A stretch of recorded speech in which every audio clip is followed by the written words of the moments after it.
Good morning प्रिय विद्यार्थियों, Jasvir memorial शिक्षण संस्थान की ऑनलाइन क्लासेज में आपका हार्दिक अभिनंदन, स्वागत है। देखिए, आप निरंतर देख रहे होंगे कि हमारा प्रकाश बिंदु चल रहा है और उस प्रकाश बिंदु में हम कई सोपान पार करते हुए समतल दर्पण तक पहुंच चुके हैं और समतल दर्पण में हमने इससे बनने वाले प्रतिबिंब की विशेषताएं पढ़ चुके हैं। आज हम समतल दर्पण के कुछ विशेष तथ्य जो है उन पर विचार करने वाले हैं।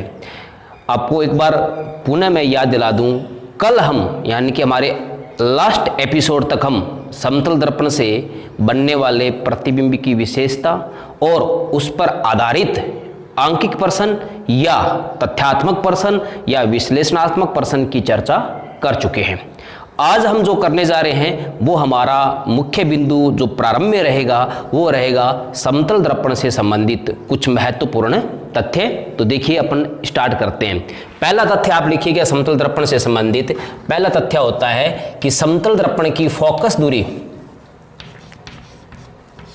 समतल दर्पण की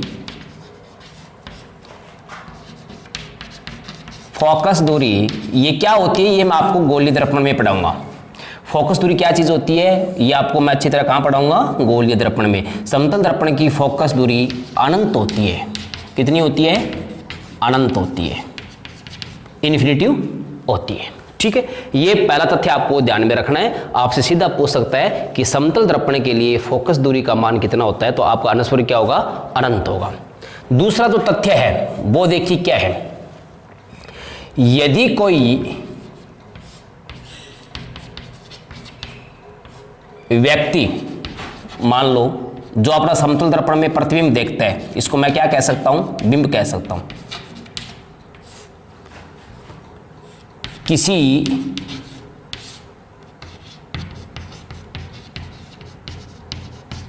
समतल दर्पण में अपना पूरा प्रतिबिंब देखना चाहता है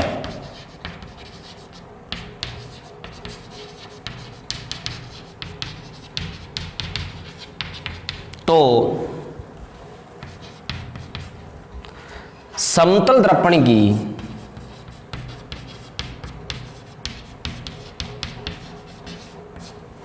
ऊंचाई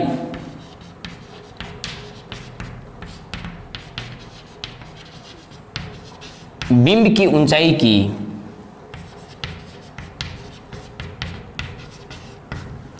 की आधी होनी चाहिए।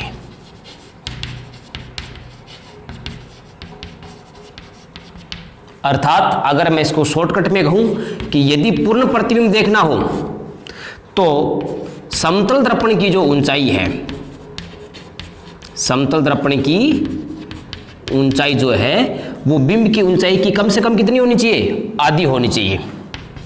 बिंब की ऊंचाई, अब बिंब कोई भी हो सकता है, व्यक्ति भी हो सकता है, कोई अन्य वस्तु भी हो सकती है, जिसका प्रतिबिंब प्राप्त करना है वो बिंब होता है। बिंब की ऊंचाई कितनी होनी चाहिए? सदैव आधी होनी चाहिए। ठीक है, तो ये आपसे अगर पूछ ले एग्जाम में क्वेश्चन कि यदि किसी बिंब का समतल दर्पण में हमें पूर्ण प्रतिबिंब प्राप्त करना है तो समतल दर्पण की न्यूनतम ऊंचाई कितनी होनी चाहिए, तो समतल दर्पण की न्यूनतम ऊंचाई जो है बिंब की ऊंचाई की कितनी होनी चाहिए? आधी होनी चाहिए। तो यदि कोई व्यक्ति किसी समतल दर्पण में अपना पूरा प्रतिबिंब देखना चाहता है तो समतल दर्पण की, आप यहां पे एक पॉइंट बिंदु लिख लीजिए, न्यूनतम ऊंचाई या कम से कम ऊंचाई, न्यूनतम मिनिमम ऊंचाई कितनी होनी चाहिए? मिनिमम ऊंचाई जो है उसकी बिंब की ऊंचाई की आधी होनी चाहिए। ये बात आपको ध्यान रखनी है।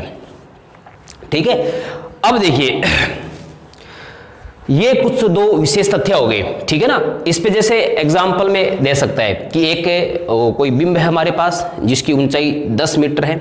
यदि इसका हमें किसी समतल दर्पण में पूर्ण प्रतिबिंब प्राप्त करना है तो समतल दर्पण की कम से कम या न्यूनतम ऊंचाई कितनी होनी चाहिए, तो आपका उत्तर होगा बिंब की ऊंचाई कितनी है? 10 बटा में 2 कर दो, यानी कि 5 मीटर का आपको समतल दर्पण न्यूनतम ऊंचाई का लेना पड़ेगा। इस बात का आपको ध्यान रखना है। तो ये समतल दर्पण से संबंधित दूसरा तथ्य हो गया। अब समतल दर्पण से संबंधित तीसरा जो फैक्ट है, विशेष तथ्य है, वो देखिए क्या है, ध्यान दीजिएगा।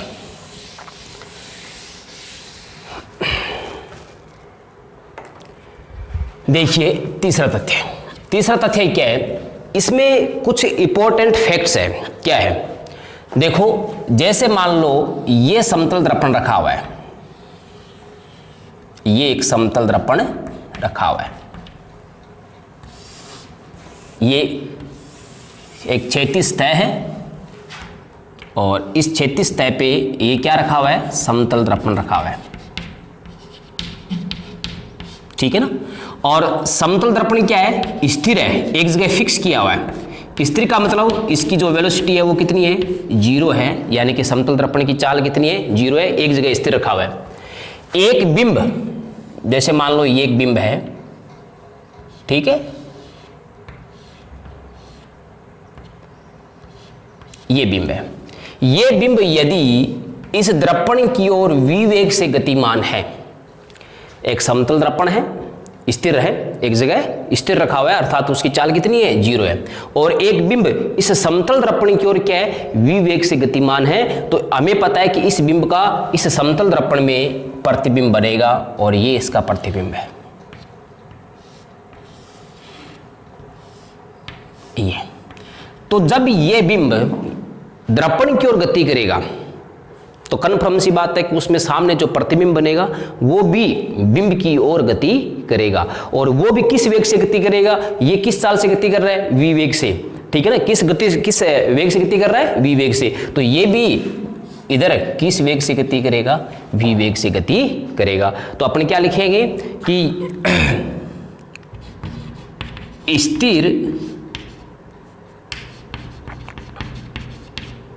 समतल दर्पण की स्थिति में, पहली बात क्या है, समतल दर्पण की स्थिति कैसी होनी चाहिए, स्थिर स्थिति में यदि बिंब v वेग से, या v चाल से भी लिखा सकता है, v वेग से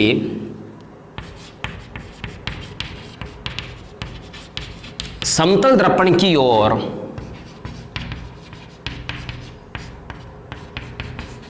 गति करे तो निर्मित प्रतिबिंब भी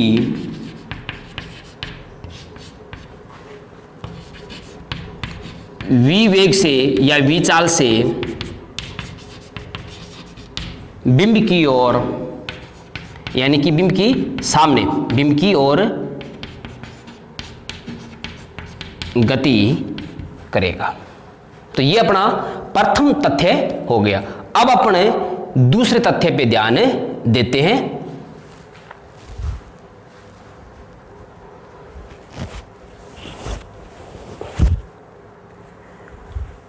देखिए दूसरा तथ्य इसका क्या है,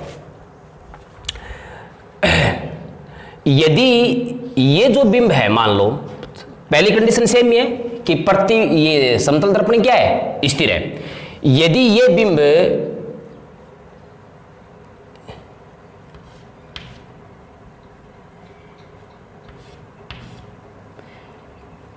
v वेग से दर्पण से दूर गति करता है,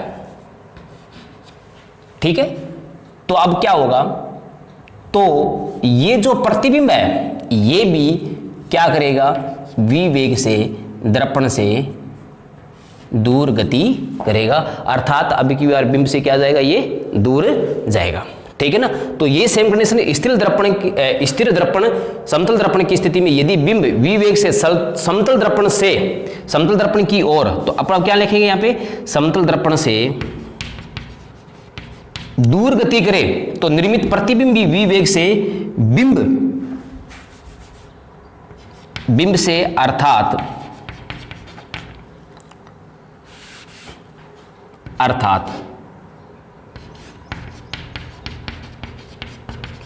समतल दर्पण से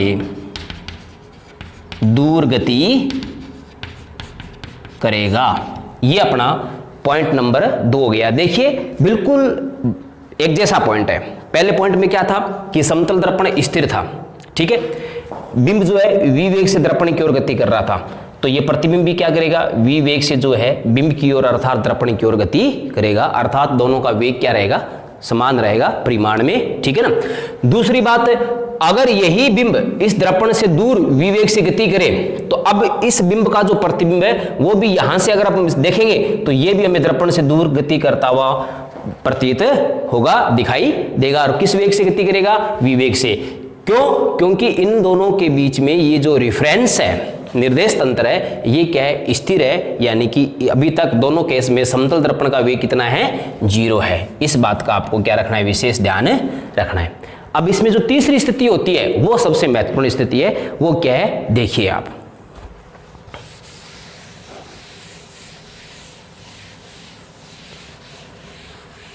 तीसरी स्थिति आप देखिए, इसमें तीसरी स्थिति क्या है, वही सेम, ये कोई क्षैतिज है और इस क्षैतिज पे ये एक समतल दर्पण रखा हुआ है। ये क्या है, समतल दर्पण है। लेकिन अब की बार समतल दर्पण भी इधर v वेग से क्या कर रहा है, गति कर रहा है। समतल दर्पण भी अब की बार क्या है, v वेग से इधर गतिशील है। तो देखिए क्या होगा। अब देखो समतल दर्पण भी इस ओर गतिशील है, ठीक है, और यहां ये जो बिंब मैंने बनाया है, ये जो बिंब है, ये बिंब भी मान लो v वेग से किधर गतिमान है, समतल दर्पण की ओर गतिमान है। अब की बार की स्थिति क्या है, ध्यान से देखिए। समतल दर्पण स्थिर नहीं है, समतल दर्पण भी क्या है, v वेग से क्या है, गतिमान है, किधर है, बिंब की ओर, ठीक है। और बिंब भी क्या है, v वेग से दर्पण की ओर क्या है, गतिमान है, ठीक है ना। तो अब की बार प्रतिबिंब की गति कितनी होगी और किस ओर होगी, इस बात का अपने को विशेष ध्यान देना है। तो देखिए, यदि ये बिंब v वेग से समतल दर्पण की ओर गति करे, ठीक है ना, और समतल दर्पण भी क्या कर रहा है, v वेग से बिंब की ओर गति कर रहा है, तो अब की बार जो प्रतिबिंब बनेगा, ये प्रतिबिंब देखिए, ये भी क्या करेगा, ये इधर देखो, मैं इधर जा रहा हूं, दर्पण मेरे सामने आ रहा है, तो कन्फर्म सी बात है कि प्रतिबिंब तो मेरे सामने आएगा, अर्थात बिंब की ओर गति करेगा, ये देख। लेकिन इसकी चाल कितनी होगी, देखो, ये किस वेग से कर रहा है गति, इधर v वेग से। ये किस वेग से गति कर रहा है, इधर v वेग से। अगर ये v वेग से गति कर रहा है तो इसके अंदर जो प्रतिबिंब बन रहा है वो भी इधर किस वेग से गति करेगा, v वेग से। तो एक तो प्रतिबिंब पर v वेग किसका हो गया, इसका हो गया, ठीक है ना। एक तो v वेग किसका हो गया, इसका, कौन सा, बिंब वाला। और दूसरा समतल दर्पण भी इधर v वेग से गति कर रहा है, तो दूसरा v वेग किसका हो गया, समतल दर्पण का हो गया। यानी कि अब की बार ये टोटल कितने वेग से गति करेगा, v वेग से गति, यानी कि 2v वेग से क्या करेगा, गति करेगा। तो अपन क्या कहेंगे, इस स्थिति में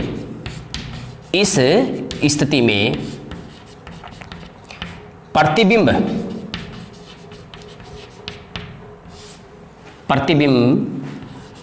2v वेग से कह सकते हो, या 2v चाल से कह सकते हो, 2v वेग से बिंब की ओर गति करेगा, बिंब की ओर गति करेगा, ठीक है।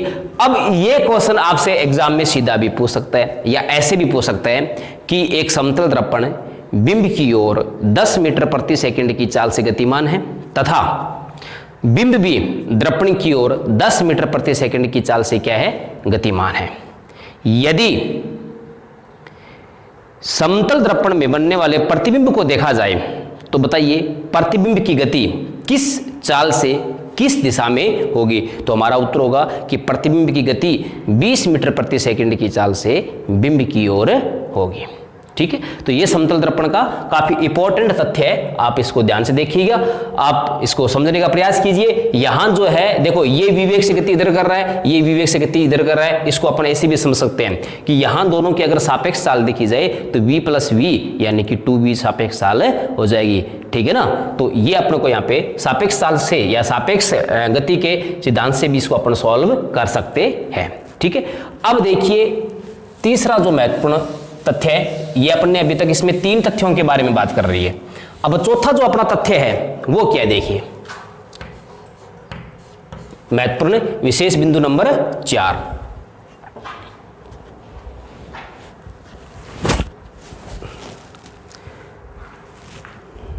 देखिए एक उपकरण होता है पेरिस्कोप, आप इसको बस थोड़ा सा ध्यान रखना है। पेरिस्कोप व कैलिडोस्कोप उपकरण भी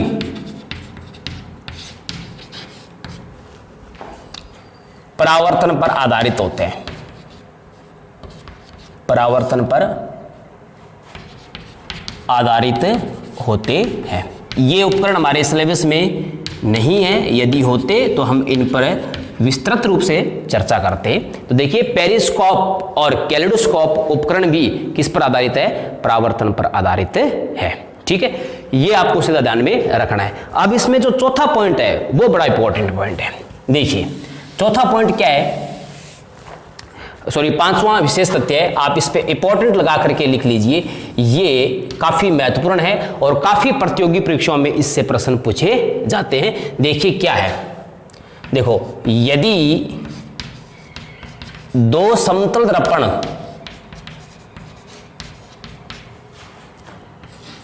थीटा कोण पर स्थित है, कितने कोण पर स्थित है, थीटा कोण पर स्थित है। भी दोनों समतल दर्पण के बीच कोण कितना है, थीटा है। अब थीटा कितना भी हो सकता है, 10 डिग्री, 20 डिग्री, 30 डिग्री, 50, 60, 70, 80, 90, 360 तक कितना भी यहाँ पे हो सकता है। ठीक है ना, तो मतलब कहने का मतलब कि यदि दो समतल दर्पण एक दूसरे से थीटा कोण पर स्थित है तो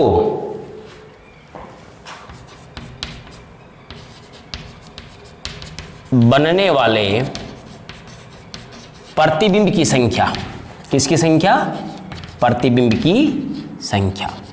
तो देखो प्रतिबिंब की संख्या को यदि मैं n से डिनोट करूं तो n बराबर होगा 360 डिग्री बटा में थीटा।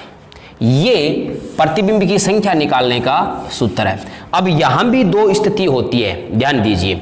देखिए यदि यहां n का मान सम प्राप्त होता है, कैसे, ये बात इंपॉर्टेंट है, थोड़ी सी समझने वाली है, ध्यान दीजिएगा।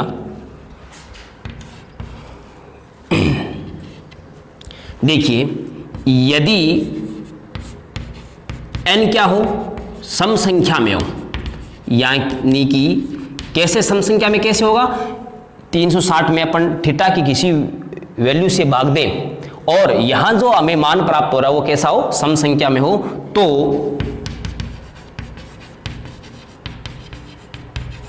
प्रतिबिंब की संख्या जो होगी वो आप कैसे निकालोगे, n-1, यानी कि सम संख्या में से एक आप घटा दोगे।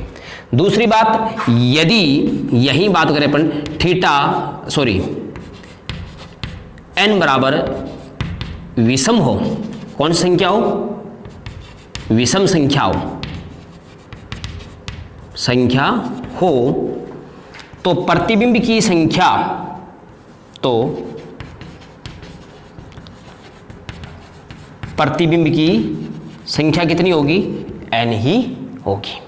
ठीक है, तो इसको अपन उदाहरण से देखते हैं। देखिए अब इसी के अपन उदाहरण करते हैं, आपको ये अच्छी तरह समझ में आ जाएगा।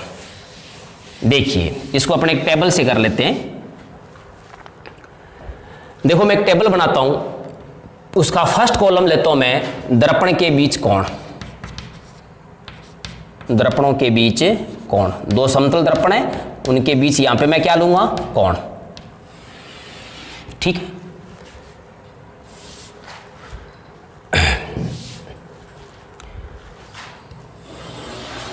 दूसरा जो है वो है यहां से मैं क्या निकालूंगा, n बराबर n की वैल्यू निकालूंगा, यानी कि 360 डिग्री बटा में थीटा। n का मान निकालने के बाद यहां मैं क्या निकालूंगा, प्रतिबिंब की संख्या, सम या विषम संख्या के आधार पर प्रतिबिंब की संख्या। तो देखिए अपन बात स्टार्ट करते।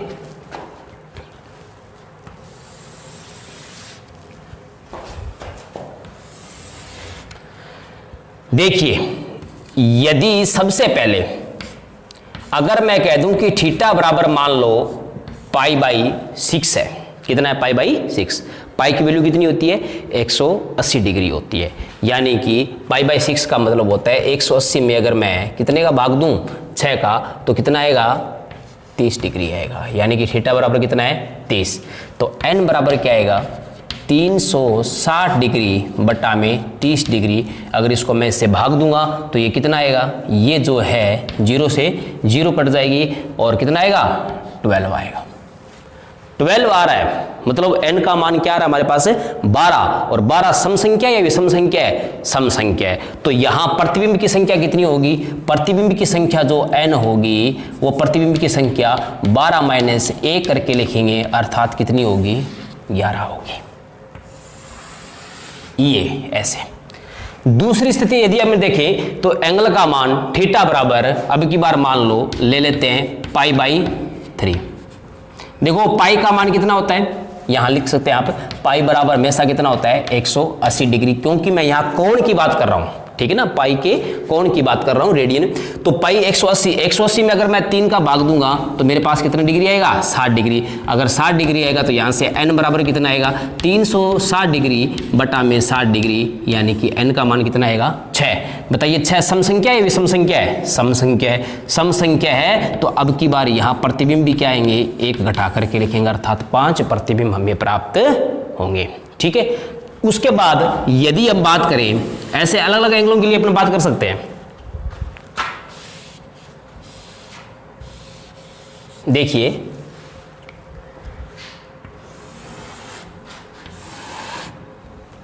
यदि मैं थीटा बराबर लूं पाई बाई 2, पाई बाई 2 मतलब 180 में 2 का भाग दूं कितना आएगा 90 डिग्री। अगर 90 डिग्री यहाँ पे मान रखूंगा मैं तो 360 डिग्री बटा में 90 डिग्री कितना उत्तर आएगा 4 आएगा।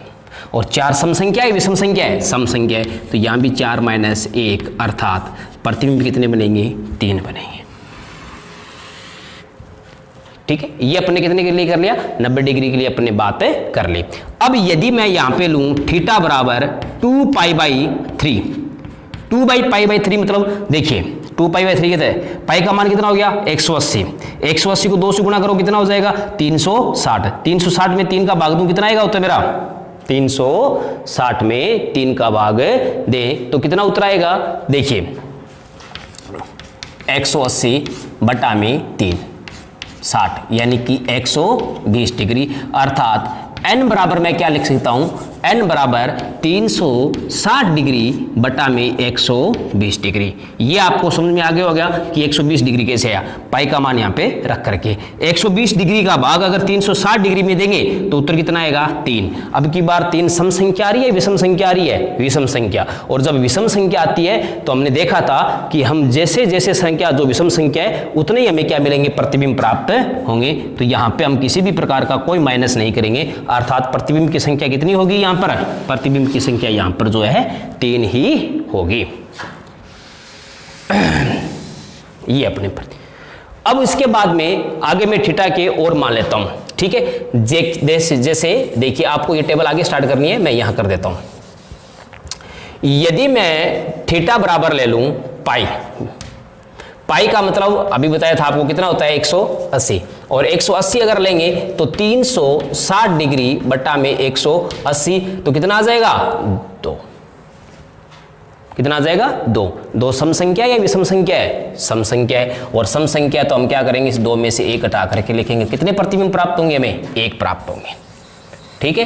अब अगले नेक्स्ट कंडीशन की अपन बात करें इसमें, तो नेक्स्ट कंडीशन की बात करें तो यदि थीटा बराबर 0 डिग्री हो, थीटा बराबर कितने डिग्री हो 0, 0 डिग्री का मतलब क्या है कि समतल दर्पण जो दोनों है वो एक दूसरे क्या है समानांतर है। तो अपन इसमें लिख सकते हैं अर्थात जब समतल दर्पण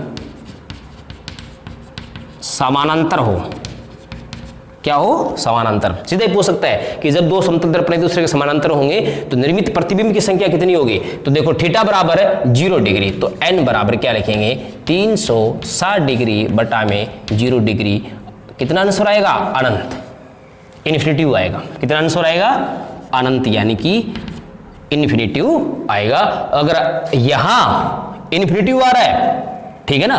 तो यहां प्रतिबिंब कितने बनेंगे, अनंत प्रतिबिंब का निर्माण होगा। तो ये जो है अपना, ये समतल दर्पण से बनने वाले प्रतिबिंब की संख्या हम निकाल सकते हैं कब, जब समतल दर्पणों के बीच का अपने को कोण दे रखा होगा।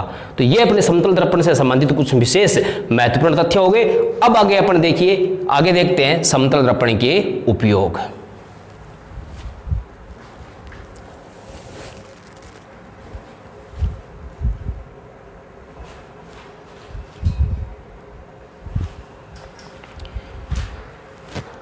अब देखिए समतल दर्पण के उपयोग देखते हैं अपन।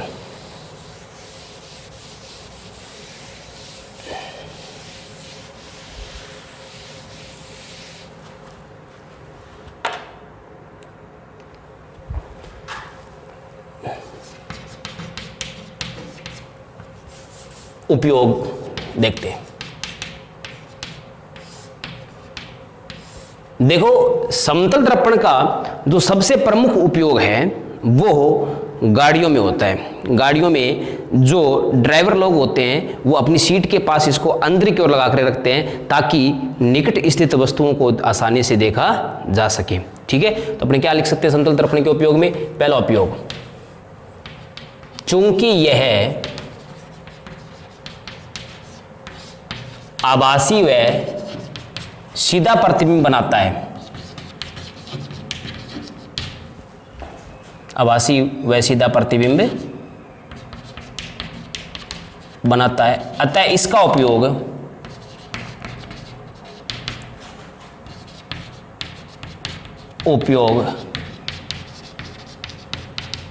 ड्राइवरों के द्वारा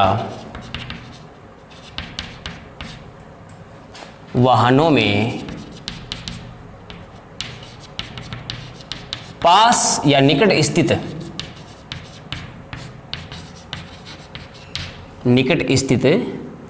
बिंब को देखने में किया जाता है। ठीक है ना, ड्राइवर जो जिस सीट पे बैठ के गाड़ी ड्राइव करता है उसके पास में सामने एक दर्पण लगा होता है। उस दर्पण से वो ये देखता है कि पीछे जो सवारी बैठी है कहीं वो हाथ तो बाहर नहीं निकाल रही है, गाड़ी से बीच में कोई फाटक तो नहीं है, खिड़की तो नहीं खोल रही है। तो यानी कि पास स्थित वस्तुओं को देखने के लिए किसका उपयोग होता है, समतल दर्पण का। दूसरा इसका उपयोग जो है वो अपने अप्रत्यक्ष रूप से देखें तो इसका एक उपयोग और है। ये कैसा बनाता है, आभासी और सीधा। आभासी और सीधा अगर प्रतिबिंब बनाता है तो यदि पीछे से एम्बुलेंस आती है तो एम्बुलेंस पे आपको पता है कि हमेशा उल्टा नाम लिखा होता है, तो उस उल्टे नाम को ये क्या करता है, बिल्कुल सीधा दिखाता है। अर्थात एम्बुलेंस के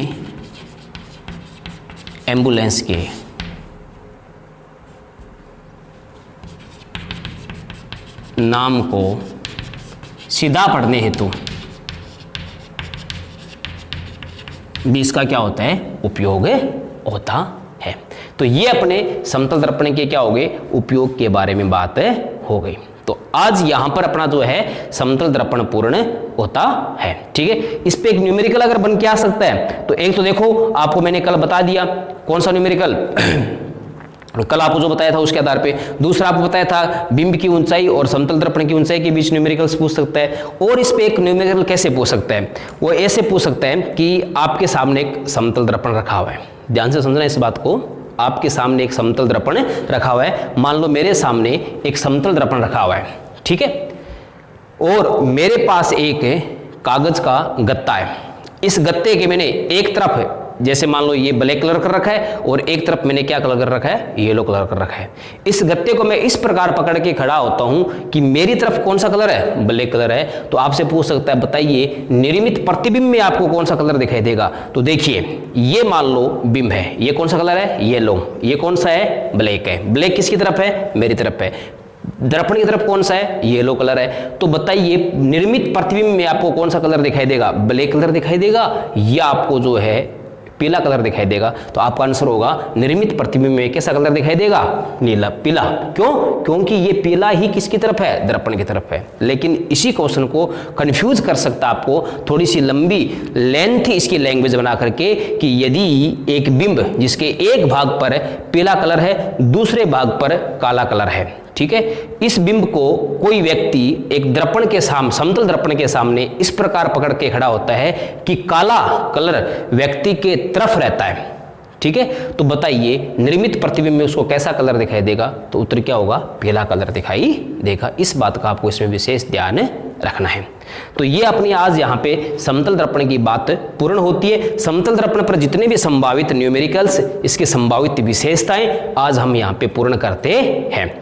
अब जो हमारा नेक्स्ट टॉपिक रहेगा वो सबसे इंपॉर्टेंट टॉपिक है, वो है गोलीय दर्पण, जिसकी परिभाषा की बात अपन नए पिछले वाले एपिसोड में कर चुके हैं, ठीक है। और कल हम गोलीय दर्पण में जो है निर्मित प्रतिबिंब कैसा होता है, गोलीय दर्पण के प्रकार, उनसे बनने वाले प्रतिबिंब की विशेषताएं, और सबसे इंपॉर्टेंट सबसे पहले जो पढ़ेंगे वो हम पढ़ेंगे गोलीय दर्पण से संबंधित महत्वपूर्ण परिभाषाएं। जैसे प्रकाश, अपने दर्पण की बात करें तो ध्रुव क्या होता है, फोकस दूरी क्या होती है, वक्रता केंद्र क्या होता है, वक्रता त्रिज्या क्या होती है, वक्रता त्रिज्या और फोकस दूरी में क्या संबंध होता है, मुख्य अक्ष क्या होती है, इन सब की बात की चर्चा हम हमारे अगले एपिसोड में करेंगे। तब तक आप समतल दर्पण को अच्छी तरह रिवाइज कीजिए, इस पर अच्छी तरह अध्ययन कीजिए। यदि आपको यहाँ तक पढ़ाए हुए में किसी प्रकार की कोई समस्या आती है तो आप जसवीर मेमोरियल शिक्षण संस्थान के दूरभाष नंबर पर संपर्क स्थापित कर सकते हैं। तब तक के लिए जय हिंद, जय भारत।